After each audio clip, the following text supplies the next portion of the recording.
All right. Welcome to the Nathaneal Podcast. Today we have a special guest, Harry Beadle from Sicily, the man himself. Hello, Harry. How you doing? Yeah, lovely to be on, man. Thanks for having me. I'm very excited to chat to you. Yeah. You're one of the biggest or like the most interesting creators I saw because like when I first joined Twitter, one of the first tweets I saw was your pinned tweet where it's like I was just there to like have fun and write, and then there's this guy talking about making like what 18 grand or something. I'm like, what? You can make 18 grand here? It's a weird place. I remember when I came on as well. I was sort of just like, I don't know. It was quite nice to just like create like just cool shit. And then I was like, Yeah. oh, like actually wait, you can build like a career where you just create cool stuff and then like make money from it. And I was like, okay, this is sick. Like I'm just gonna do this. Uh, Yeah, it was cool. And I'm very curious to hear your story behind this because your newsletter is called Common Sense Creator. Like, well, what's the origin of common sense? Yeah, so I was basically like I came to the space and like, I was looking around and like I'm a pretty like honestly like I'm a pretty simple guy. Like my life is like very straightforward, and I was looking around and like all of these like marketing and like copywriting terms and like all of this stuff, and I was like, wait, this stuff is like way too like people have just put all these like fancy labels on it and to make it seem more complicated than it is. Hmm. And I come from a finance background. I used to work in like a software developer in like a hedge fund, and it's the same there. And like it used to like drive me up the wall where people would use all these like fancy Jargons? Yeah. terms. Yeah, just describe stuff and just like say what it is. So I was like, well, I'm just going to take a completely different route with my own brand, and I'm just going to like be very like upfront and just like make it very simple for people to understand, or like as simple as it can be without losing its meaning. And I think people kind of latched onto that because they were like, I guess like people are kind of fed up of people like just as I say like overcomplicating it, or it's like I don't think it needs to happen. Yeah, yeah, for sure. And I like that because I was also talking to Dakota like recently, and he said that because he's like he called himself like a potato. So it's like he's an idiot. And so when he gets like when he gets like complex ideas and he understands it, he can explain it to like other potatoes, like idiots too. And I think that's Yeah. kind of like But your vibe too, right? yeah, 100%. And like, and it's actually like quite important because if you think about like most of the world is a potato, right? Like most of the like as in like most of the world, like 99% of people do not even know what like stuff like copywriting or like email marketing. They don't have no clue about what any of that stuff is. So if you can like condense quite complex topics and make them like appealing to like a much broader group of people, like your potential audience size is just so much bigger, right? So like yeah, like that's kind of like a similar vibe to what Dakota's done. Yeah. For sure, for sure. So just going back to what you were saying, you mentioned earlier, and also you mentioned in your tweets, like you did a 9 to 5 as a software developer and hedge fund.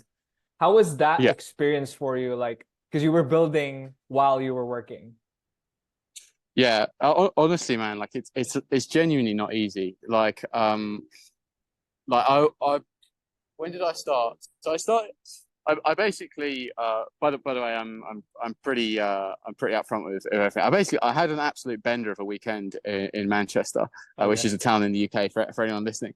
And I came back and I was like, I need to stop like living for the weekend. Like I clearly like there's clearly like something like underlying here where I'm just like going out and like living for the weekend because I don't actually enjoy the day-to-day work that I do. And Hmm. I kind of knew that on a subconscious level anyway, where I was like, I hate being like feeling constrained in the work I do. I like Hmm. being able to just like let my mind flow free. I'm not particularly great at like following like guidelines and stuff like that. Right. Um, and I definitely felt that in 9 to 5. Like I just felt constrained all the time. Like even like in terms of like how you have to dress and stuff like that. It wasn't me. So I was like, right, I'm gonna start building this thing. I think I stumbled across like Nicholas Cole and Dan Cole online. They were like talking about like how much money they were making doing this stuff while doing stuff they enjoy. I was like, right, that's what I want to do. And then yeah, so I started like waking up like an hour or two earlier before work so that I could actually like write some content because like I don't have a writing background. Like I was, as I say, I was like I spent 4 years doing maths at university, or 3 years, and then I did a year of computer science. And then I did like various like mathematical jobs and like software developing. So I had no writing background. So like, right, it's actually get good at writing. So I'd wake up at like maybe like 5:30 for like 3 or 4 months straight, and I basically wrote for like an hour, maybe even 2 hours sometimes, just straight away in the morning. And like that honestly is pretty damn hard to do. Like I think one of the reasons why a lot of people struggle to do this is just because like if you've got a job, yeah, it's like if you've got a job, you're exhausted from that. Yeah. Like the 9 to 5s are quite draining anyway. And I worked out the only way I could do it was if I got up earlier, because if I try to do it after work, by the time you get in, it's like 7 o'clock, and you're already drained from a day of work. And like to do like creative work, right? To like write good content, it's honestly like mentally taxing. Like I found the only time my brain was freshest to do that was in the mornings, and so that's kind of the schedule that I adopted. For sure. I mean, I was also actually kind of in the same position. Yeah, I was but gonna ask. Yeah, yeah, I still stuck with the end because it was difficult. I was doing night shifts, so 8 p.m. to 4 a.m. And then I would like go to sleep and go to school. So what I would actually do, because I was in university, and yeah, not to brag, but university was not hard for me. Like it was it was not hard for me, so I could just like write or develop ideas while the professor was talking. Because I don't know, man, is this my take on university? It's like, for example, a 90-minute discussion, I could read that in like 30 minutes or 10 minutes if you just give me the textbook, right? I feel like a lot of the things that the professor says are just like crap. Like it's just full of fluff. So I would like just read before class and then like not listen in class and work. yeah. I think like you're obviously like a self starter. Like you just like and you're probably like a self learner, and I was the same. Like I found like when I went to university, like my last year, third year of like I literally went to like 2 lectures, and I was like, I'm just going to learn tech. I'm just going to like read the textbook. I was like, I'm just going to read the textbook on my own because like I could just like I could just do it in so much less time. Yeah, right. I think like the people in this space that they're very like I feel like there's a lot of like initiative like for the people that like go online and like do creative work and stuff like that. I feel like it can't don't I have a lot of conversations with people just like you've just said, and they have exactly the same experience with a lot. I just found it quicker to just do it on my own. For sure. And have you found like with your college and your 9 to 5 software job, is there anything out of that you kind of a skill or an ethic that you adapted that was very useful for you right now that you're a creator? Oh yeah, like 100%. Like so, people like it's like the common theme in the creator economy to like shit on like 9 to 5 school to shit on like the school system and the university system and like the 9 to 5. And don't get me wrong, like if I could go back, would I do stuff differently? Maybe, I don't know. But like what I did a maths degree, right? And when you do like maths at a higher level, you realize that maths is not like numbers and like algebra. Like you get it's maths is like a complex like problem solving exercise. It's like applying logic to like achieve like an end result. And I see huge amounts of parallels between maths, software, and writing. Like they're all you have an end goal in mind. With writing, it's like I want to sell something. With like maths, it's like I want to prove this theorem. With software, it's like I want to create like a function which outputs like X, and it's like, Yeah. how do I reverse engineer Right. Yeah. the steps that I need to achieve that outcome? And that's basically what that's how I see writing. I see it like as honestly like an algorithm, but just like you're just taking someone from a state A to a state B with words. Mm. Yeah. So it's like what you mentioned there was what I was gonna say, like reverse engineering, right? Looking at the end goal and then seeing it. Yeah. Yeah. So one thing you also mentioned earlier, which was I wanted to talk about, was you mentioned like you live for the weekend before Twitter. And there was a post that you mentioned. It's like you posted Getting into the juicy stuff now. because I just remember that like there was a post you made where you were dancing and you said that you closed your first client Oh yeah. after seeing that that dancing video. Can you tell me more So about yeah, that? it wasn't actually my first client. It was just like a client. But like Right. it's like a video of me. I think I'm like it's like 2 years ago. It was like a festival in Croatia, and it was just me doing like a funny dance move like in the sun, and like the guy like commented on it, like absolutely loved it, and then we got chatting, and we ended up working together for a bit, and then I was like. I think I like did like a follow-up post to it a few months later where I was like joking to take this stuff like that sometimes it benefits you to not take it too seriously, right? Because Yeah. like people want to work with people that like are actually fun to be around. Like everyone's still a human. Like Mm. people want to like work with people that they actually enjoy and can have a laugh with. And it's kind of like just using that to try and encourage other people to maybe like I don't know, let their hair down a bit more online and like not feel so constrained and like they have to post this like really curated image of Mm. themselves online. Like if you I think if you read some of my content, like it's pretty like some of it's pretty like I'm pretty like outlandish with the stuff I say, and it's like it's more fun that way. Like it makes it more fun for everyone. Yeah. Yeah. And I like those parts of your emails. Your emails are hilarious. There was one, like you mentioned that was that Nick, Dick, and what's that? Nick, Oh Dick, yeah, it's like, and Cole? and Co. Yeah, Nick Yeah. Dick and Co. Yeah, yeah, I, I love that. I love the humor. And I also wanted to say, like that actually happened to me. One of the clients that I have was also from my music video. So if you've seen like me, I play the guitar mm. sometimes and I post it. Yeah. And the same thing happened to me. Like one client like just wanted me as a ghostwriter. Like he wanted me as a ghostwriter because I'm a singer. I'm like, what? But okay, I'll take Yes.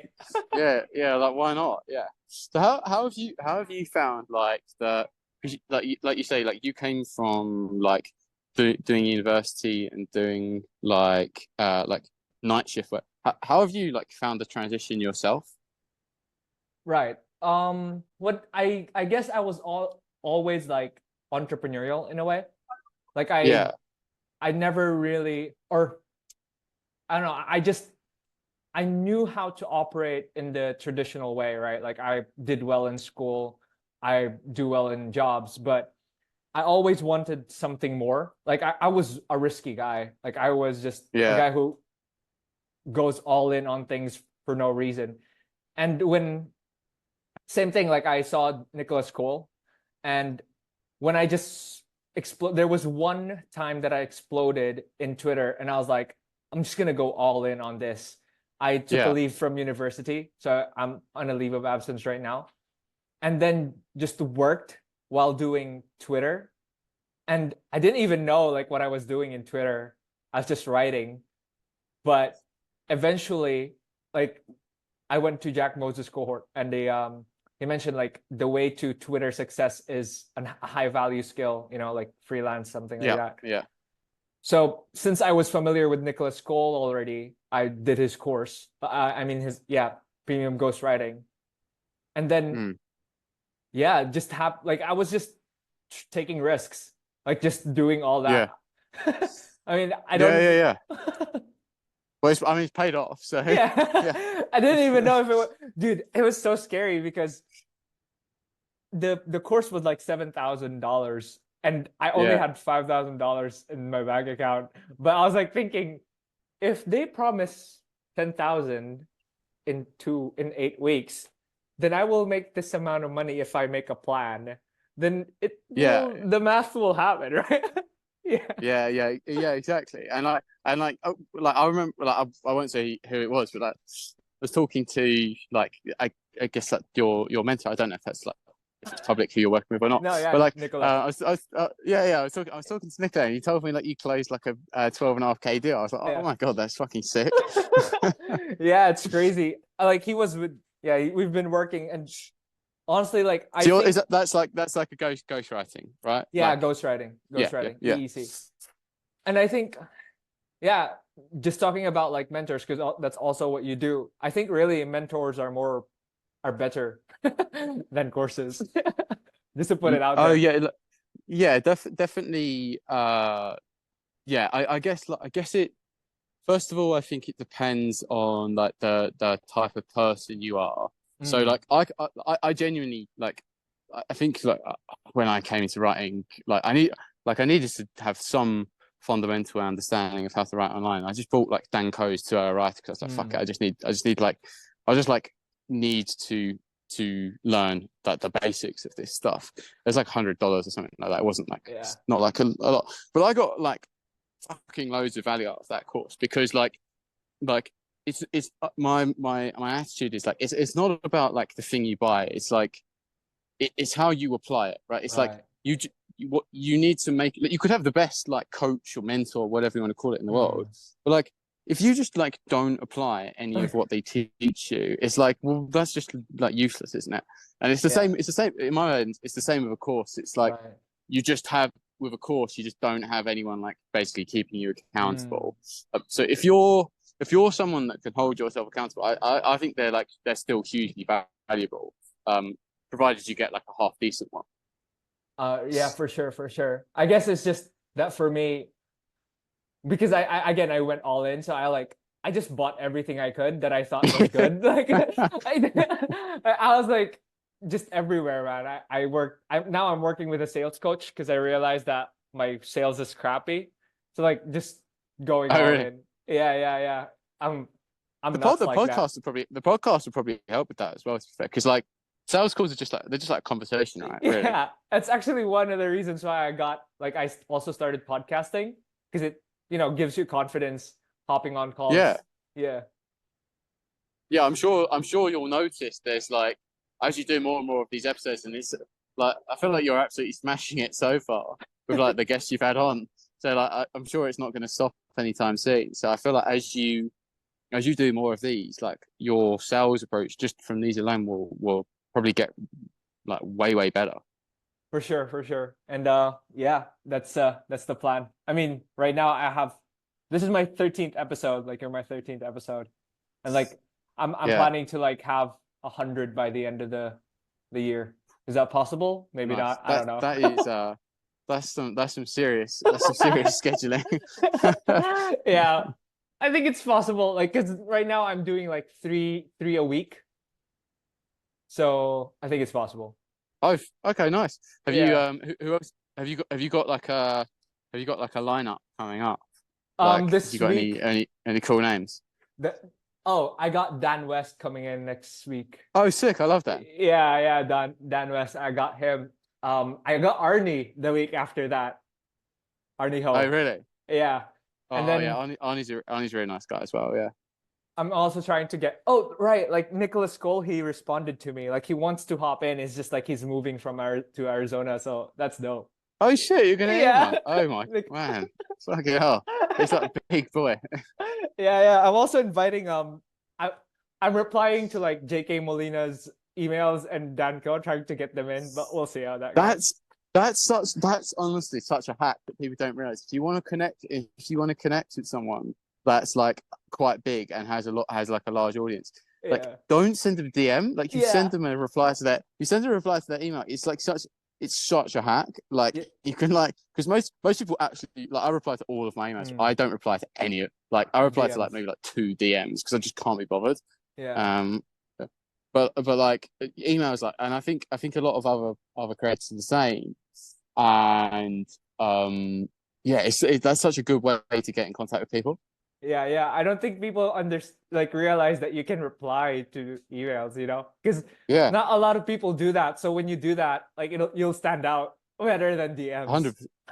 Yeah, 100%. Like it's such it is that kind of how you've like is that one of the ways that you've been able to get like such like good guests on? No. Well, Dakota and Aaron. So Aaron has been my friend. Like I mentioned this earlier, he's been my friend ever Yeah, since like 200. And the with start. Yeah. Dakota, yeah, with Dakota, I noticed just he's really active in the comments, right? Like I noticed that he Mm. replies to people. So I would just like comment stuff on his posts, and then like just one time I commented like, "Do you want to hop on a podcast? I got Aaron Will the previous episode," and then he just DM'd me out of nowhere. It's like, "I saw your comment. I'd love to have you. I'd love to hop on the podcast." And then okay, I'll send the Calendly. He booked the day right after. Be like, "Nope." That's sick. Yeah. Yeah, so sometimes you just got to be an absolute menace in the comments, I think. Yeah, just I think also like just being fun, and I think that's it goes back to what you mentioned earlier, like being a person and not because I feel like people think that they have to be formal and they have to be perfect and all that, but Yeah. when you're a potato in the comments, like they actually respond to you more. Yeah.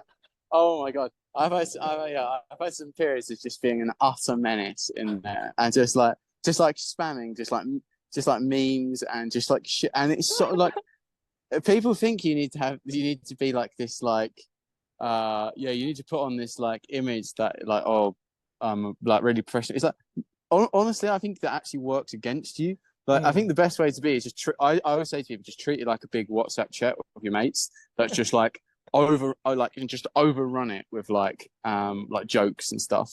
Yeah, I love that about you too, because you're just really authentic. And I wanted to ask you about this. Like your bio was this fueled by steaks, deadlifts? Where the steaks and deadlifts come Yeah, yeah. from? Yeah, so I eat like a lot of, like I eat a lot of food in general, but like I really do like steak. And I also like I've done like powerlifting for like quite a few years. Mm, So I was like I don't want to write another like boring bio that's just like I help like insert person do something yeah. like I was like that's fine and like that 100% works. But I was like I'm kind of like I just want to push the boat out a bit. So I just wrote Mm, something like a bit more unique, I guess. It's kind of like actually that's kind of what I advise like people to do in general. It's just like build like a profile that's like clearly shows people what you do, but mm, then also like has like something about it, like a vibe. mm. Like I don't even know how to describe it. It's just like there needs to be like a feeling of like, okay, this person like they could be fun. Yeah. Like a type of personality in a way. I mean, that's the point of personal brand. I I think yeah, I think that's the idea, and I think that's where like I think a lot of people get lost where they they've got a strong personality, but they feel either they aren't allowed to show it Mm. or that it might hurt them if they show it. And I think it's the reverse. I think like the more you lean into like you're weird, the more people will start to like enjoy that. Yeah. Like it's okay to be weird. Yeah. Yeah, it's so funny. I was talking to like a friend earlier, and I told him that I read books. Like I'm quite again, like I feel like I'm Mm. smart, but the thing is, when I act like an idiot in Twitter, but then you show that you're actually like you make sense, like you're actually kind of smart. Like people dig that, You're, Yeah. Yeah, you're I think actually that's like the key point is like you can be an idiot, but like you have to have a solid base to back it up with. Like yeah. it doesn't work if you're just like an actual idiot. Yeah. You actually have to do something like kind of meaningful and smart in a way.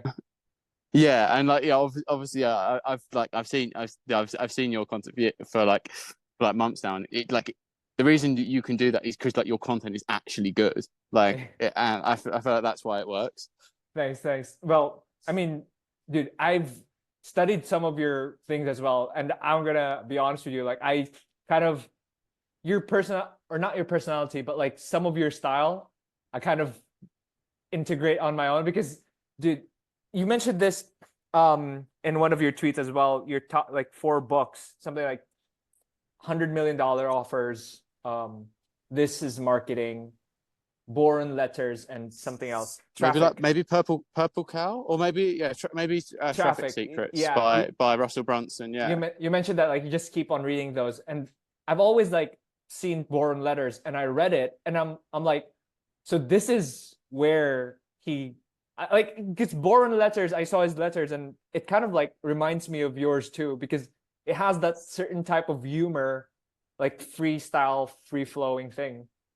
Yeah, I think that was the book that I read where like copywriting really clicked for me, where I was like, the whole idea of copywriting, right, and like writing persuasively, which is obviously what copywriting is like literally like becoming the person who you are writing for, and just thinking like, what is their exact thought pattern like right now, like what are they thinking about, and like I think you have to do that, and then you have to like approach it. There has to like be like an energy about your writing.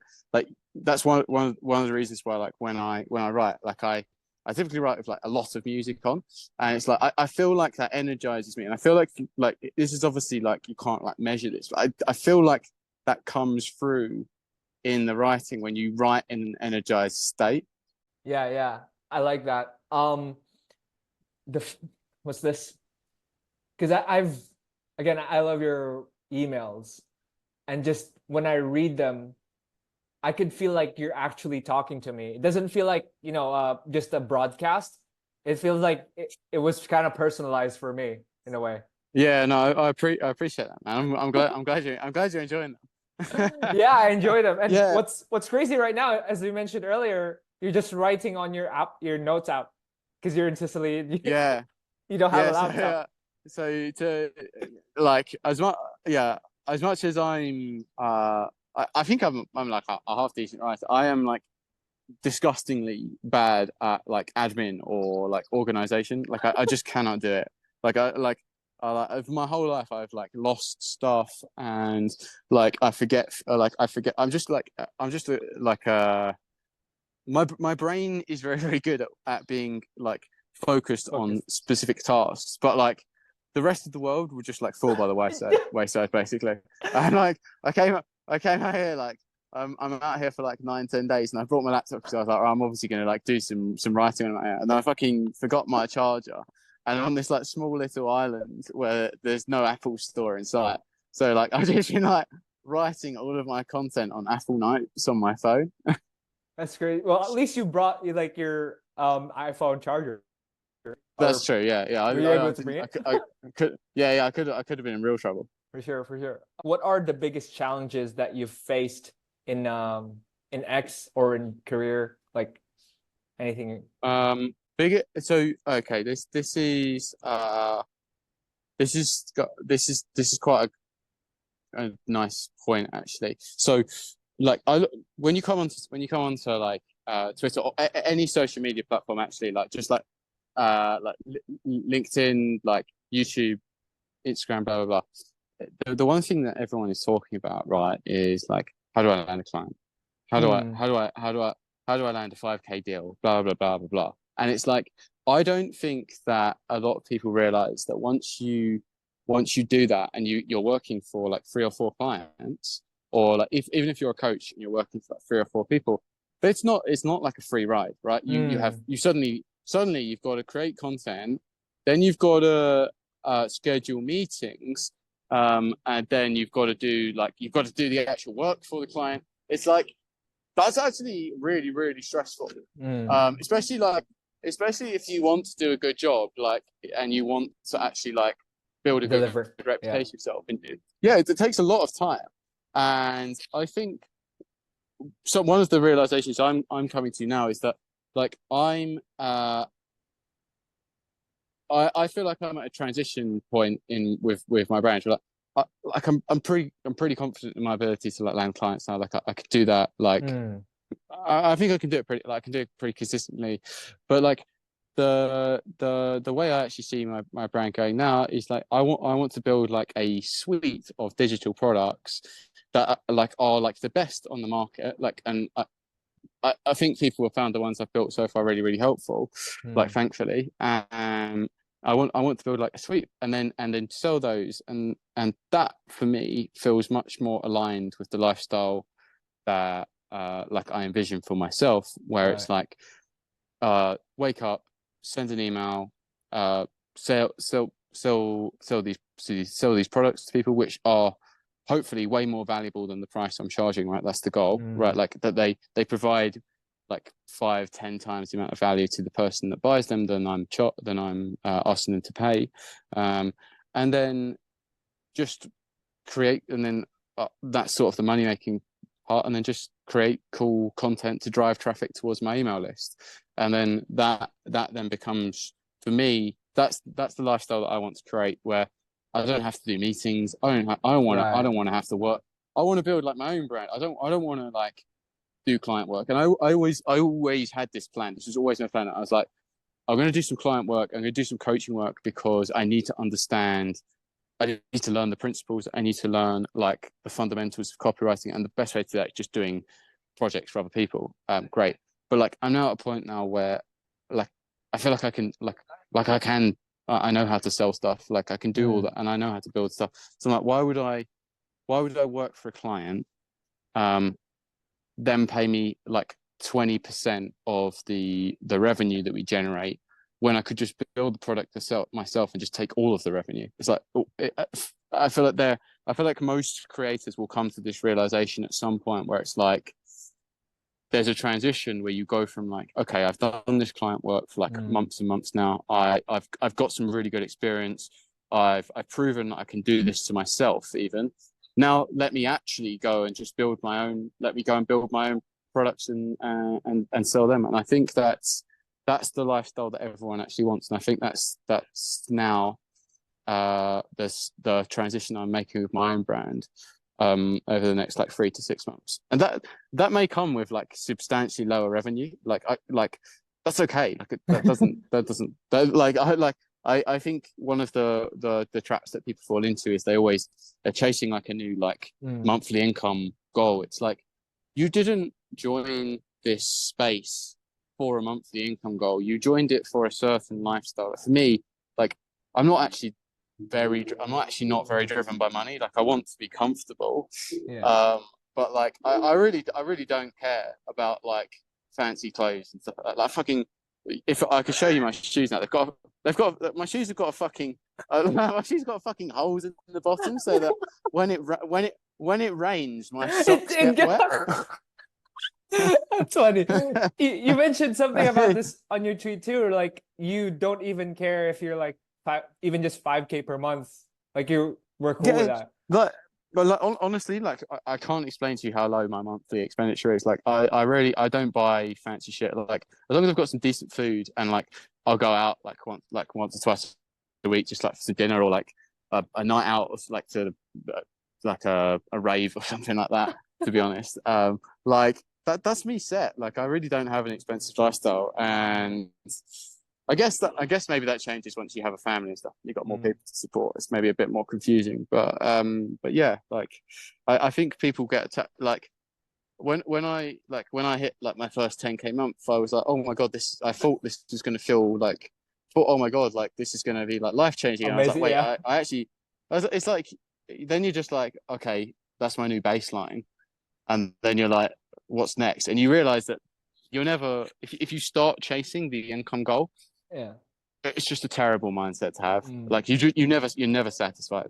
There's always more money. Like, right? Yeah, for sure. And yeah, I think that's what most people really wanted more than money, is just freedom, right? Like that's why you didn't do 9 to 5 anymore. And when you just like chase the goal of a greater income, it's like you're putting a 9 to 5. Yeah, and I think part of the problem as well is that when you hit when you hit a certain threshold of income, like you can hook a lot of people in with saying, I did this, I did that, and it works. Like it does. Yeah. I've done it myself. It does work because like Yeah. everyone wants that, right? But like the more you do that, the more the more pressure there is on you to like live up to that consistently, and that can come at the expense of longer term like brand growth that fits the actual lifestyle you want. So like a sort of evolution that I'm going through now is just being okay with like, okay, like so what if my revenue dips down to like below 10K a month because I'm busy building like courses and not landing clients? Like who cares? Like I'll just like I can go back if I want to go back and like hit like 15-20K a month, like I You can can do do it that. again. It's Yeah. like I just like take the time to genuinely consider what you actually came here for. And I feel like Mm. so many people get lost. I feel like people get like lost in the sauce. Yeah. Dakota also mentioned that like because I that's my plan actually to like eventually do products as well. I mean like do coach. Yeah, So right now my goal is like ghostwriter, and then when I can confidently say that I can land clients like easily if I wanted to, mm. I'll go to coaching because I think it's more scalable, right? Because ghostwriting is Yeah, really it hard. definitely Yeah. is. Yeah, And then after that, do some cohorts so that like it's not one to one, but one to many. And then use that yeah. curriculum to just sell a course based on the cohort. And I then like think that's the that's course. Yeah, you I mentioned. think that's like a perfect. I think that's a perfect plan. Yeah. Like, have you found like ghostwriting is quite? Because I found this. Have you found like ghostwriting can be quite draining? Yeah, It's quite hard, right? There's a lot of yeah, work. I did ghost like my clients. You know, it's funny when you say, you know, oh, I landed like a 12.5K deal. And then people will be like, whoa, you're awesome. Dude, I was so stressed fulfilling that like that promise because it's like Yeah, you have to make it worth it, right? You can't just run yeah, away with the money. yeah. I don't know about you as well, but like writing for yourself is one thing. Yeah. Writing for someone else is like much harder because like you don't have like the database of stories Yeah. that you've obviously accrued Mm. throughout your whole life, and they're just sitting in your brain. You have to like somehow extract them from the other person and then write them in a way that's it's like it's a really hard skill. Like Yeah. credit to you for doing it like obviously really well. Yeah, yeah. Well, I mean, the thing is, I write educational email courses, right? So it's Mm. actually less stressful because educational email courses, like I write about a topic more than I write for the person, you know? Yeah, I guess so. Yeah, Yeah, but when yeah, it comes, because I also offer social media, so like a little bit, it depends on what the client wants. But when I start writing for social media, yeah, that's when it becomes like difficult because you know my style of writing is yeah different from theirs. But I yeah, mean, you know, you also end up like choosing people. So there are many people who have been like prospects and they've like we were on the bridge on the cusp of like signing, but I just didn't like their vibe. Like I yeah, didn't found their vibe good, so I was like, nah, sorry, we're not gonna work together. yeah. I think yeah, I think that's a really good attitude to have. To be fair, because like some people they're just like they'll literally like take anything, and it's like well think do you like are you actually going to enjoy the work? Like think about it.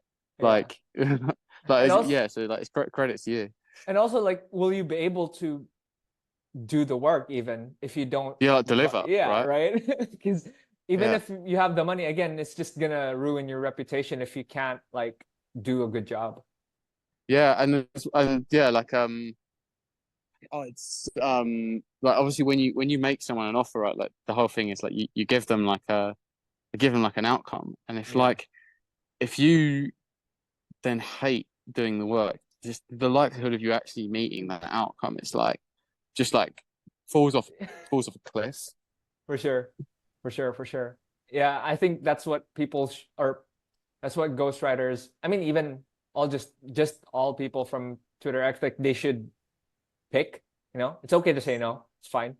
You don't always need to Yeah. say yes to all clients. When you like, I just like something I've thought about. But when you um like brand yourself as like a ghostwriter, like you write EECs and stuff like that. Like, do you ever get people like approach you for like other types of related work? Because in my mind, like there's not that much difference between like ghostwriting, copywriting, like marketing. Yeah. I always feel like they're all kind of similar, and people like treat them as different. And I like one of the reasons I never labeled myself as anything. I guess if I had to pick it, it'd probably be a copywriter. But like I never labeled myself as anything because I was like I want to be able to solve like all of the problems. Yeah. Because like to build a personal brand, to me, you have to be able to solve like you have to be able to write, you have to do marketing, send emails, build a funnel, build a product, blah, blah, blah, all of this stuff. Do you ever find like that people approach you for just like random stuff as well? Yeah, a lot. The thing is, I'm not really just, well, in my bio, I said I ghostwrite educational email courses because that is like my primary thing, because it's unique, like not a lot of people offer like, I'm going to ghostwrite educational email courses. Most people ghostwrite tweets. So I kind of stand out that way. But when I get clients, I write everything. Like, I fix their landing page. I help them with their emails, the email educational email course, the tweets. I do everything. So so it's like stacked offer, yeah. Yeah, that's why I can like charge 12.5K, because like, you show them like I can do this and this and this and this. It becomes like super valuable. Yeah, I think that's like for anyone listening, but that's definitely like a learning point. It's like the more like skills you stack, like even like regardless of like the fact that I've just like shat on client work for like the past like 10 minutes, which is it's actually ironic because I've actually never worked with like every client I've ever had, like I've genuinely had a really good relationship with, but like it's just not for me. But like regardless of that, like if you do want to do client work, like your best bet is just getting good at like literally everything.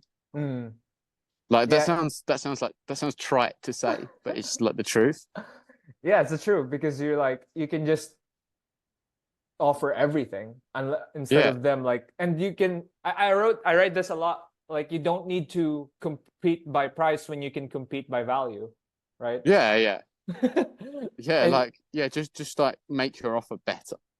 Yeah dude, your products, they rock. I just wanted to say that because dude, I was so happy to get them when they were still free, because like when I got them and they were free, I was like, dude, this is like way better than some paid products. Like, bro, Thanks, man. Yeah, your hook thing, like the hook giveaway thing, it was so good, man. I copied that. Yeah, because I always took the approach of like, let me just build like exceptional free stuff, and then it's like the whole classic Alex Hormozy playbook, isn't it? It's like make your free stuff so good that then they'll be like, oh, his like paid stuff must be amazing. It's like everyone repeats that, but I feel like no one does it. Like it's like so I was like, I'm really gonna like just like make these like as exceptionally valuable as I possibly can for anyone that downloads them.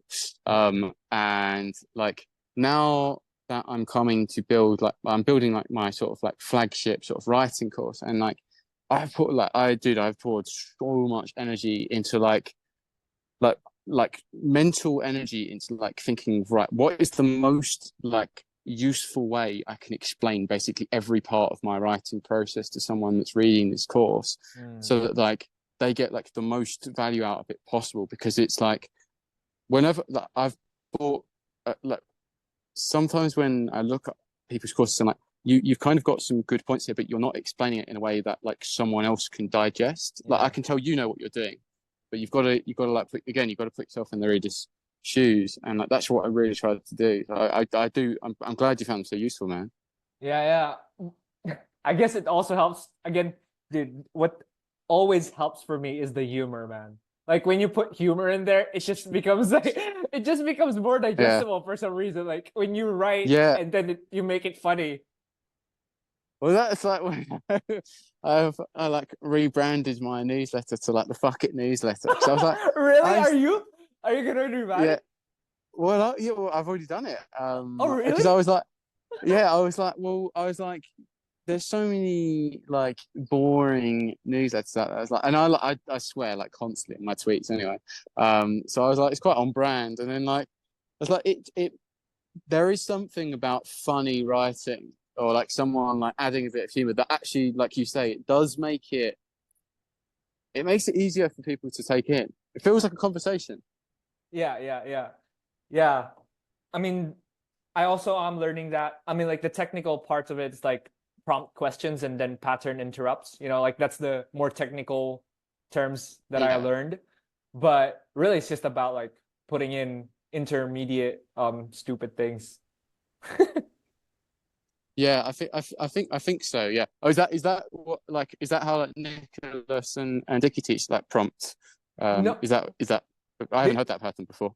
they don't teach it, but the my sales, because they do that in sales too. Like they Oh. it keeps you engaged, like it, because you know how when you watch a movie or when you read something and then you get on the zone and then you just like drool, like you don't know, you kind of just get absorbed. Like the pattern interrupts are the ones that make it, like snap your brain back to reality so that you can absorb all the Yeah. information. That makes sense. I guess it's because sometimes you're watching a YouTube video and you realize like, oh shit, like I don't even know what they've said for the past 5 minutes. Yeah. Yeah. That's the thing. That's Yeah. that's also why I put timestamps in my podcast, because like when you don't put timestamps, they just like don't know where to watch, and they do Yeah. that. But with timestamps, and you make like the title of the timestamps more interesting, they'd be like, "Oh, this headline is interesting," and they just fast forward to that. Yeah, I found it's useful. Yeah. So do you like so you don't say like your timestamp isn't like we talked about this. It's like a more Yeah, it's almost still like it's almost like copywriting. It's still it's almost like copywriting. copywriting, right? Yeah, I Yeah. probably like one of the things I'm gonna be like writing. Man, I can't think of something right now, but like talking about Sicily and writing on notes. Like I try to make it funny as well, right? Yeah. Yeah, I think that's 100% the way to do it. That's yeah, agreed. That does so much better because it creates like a sense of intrigue, doesn't it? Because it's like I Yeah, don't like you sort of give like a little bit away about what was talked about, but like just enough that they have to click to find out is like that's the aim, right? yeah. The copywriting, dude. Nicola is the one who helped me with this really, and yeah, maybe you helped him here. Like really, the copywriting part of making people want things rather than just giving them, because that's what our tendency is, like just showing the features, like, oh, this is what we got. Yeah, But when you like make it intriguing, so like my headlines are not just we talked about this. I talk about like how to go from broke bike boy to millionaire health innovator. That's my most recent one. Now it's to be like, whoa, broke bike boy to innovator. Shit, this is interesting. yeah, yeah. It's so like the more like you you can make it, like the better. Like it's just like it's just can't just try and be. I don't know if this is helpful advice, but I always just like think like just try and make it like interesting and not bland. Yeah. Like that's not that's not really advice because it doesn't actually help you do it. But like that has to be the end. That has to be the outcome that you're chasing, I think. Yeah. It's really hard to like explain it step by step, like to really, because I feel like it's an art. Yeah, It's kind of like, I don't know, you just get used to it of doing it. You can't really explain how to do it. yeah. Yeah, I like that's one of like again like a big part of this like course is like teaching people how to write like copy and like I'm like I've done it so many times now that like I can just sit down and like write an email basically from start to finish and like not even think about it. It's like now I've got to like distill that process into something that like someone else who hasn't ever done this before can or like maybe hasn't done it very much can implement. It's like it's the analogy is like if you ask like a baseball like a pro league baseball player like how they swing their bat, they don't Yeah. have a clue, right? They've done it Yeah, so it's many just times. It's just instinct. like Yeah. it's just like natural now. if you ask them to explain it, they actually like I think there's actually studies on this that their swing actually gets worse if they think about it. Yeah. Because it's like you want the subconscious patterns there because your subconscious mind can like process like so many more bits than your conscious mind, right? For sure, for sure. One tip that I learned that's been very useful to me is like when I find something, like for example, your newsletters, I write them down, like by hand. I copy Oh, do them. you really? Yeah, yeah, yeah. You do? I copy them by hand and then I analyze it. So this is funny because that's what it's kind of connected to Naval Ravikant. Like he said that, specific knowledge. So specialties, basically, like your specialty, it cannot be taught, but it can be learned. So if a person is very observant, so for example, like the baseball player, he can't teach it to you. He can't teach the exact process, but if you observe his movement, if you like break down how he turns his hips, how he holds the bat, you can learn it yourself. So that's what I do. Like, that's what I do with the writing part. That's why I think I got better in writing is I took threads, emails, anything that I find like, did this caught my attention? Why? So I would write it down and then like break it, like even encircle a phrase and then say, what emotion did this like trigger? So curiosity, authority, like things like that. And that's I've heard people talk about hand draw. I've never done it myself, but I've heard people like sing its praises. So I'm glad it's worked for you as well. Yeah. And I think maybe that could be something you can put in the course, like writing. But I mean, your process is different. Yeah, but yeah. Yeah. Now I've announced that I don't do it. I'm gonna have to like. You have to. We're doing this for years. Yeah. It's just like I always handwrite stuff. Yeah, you should do it too. Yeah, for sure. But yeah, man, this was fun, and now I like to end my podcast by asking my guest, if there was one question that you wish I asked you, what would it have been, and how would you have answered it? Oh God, I feel very, very. I wish I'd thought about this before now. No, it's okay. It's okay. I feel very on the spot. No, we can do it. We can do it. I feel like maybe like ask me like who like favorite like underrated creator is like, right? Like Okay. that's kind of Cool. interesting. I like it.